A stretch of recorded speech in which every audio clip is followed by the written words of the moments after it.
Question 12, we've got a circle with a rectangle sitting in that circle. We're told that the top length is 8 and the side length 10, and we've been asked to work out the circumference of the circle.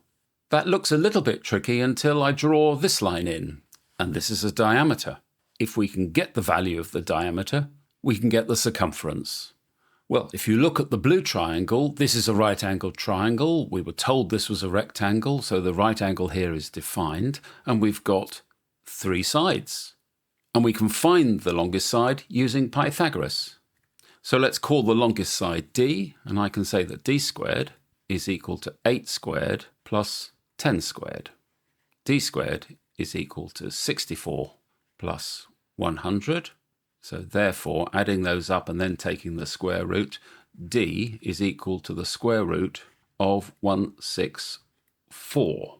And we know that circumference is equal to pi d, or 2 pi r. But in this case, we've worked d out. So 2 pi r, pi d, same thing. So this is equal to pi times the result we've found before, which is the square root of 164.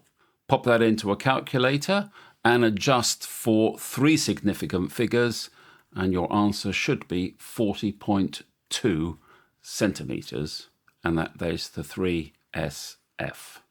And that is your answer.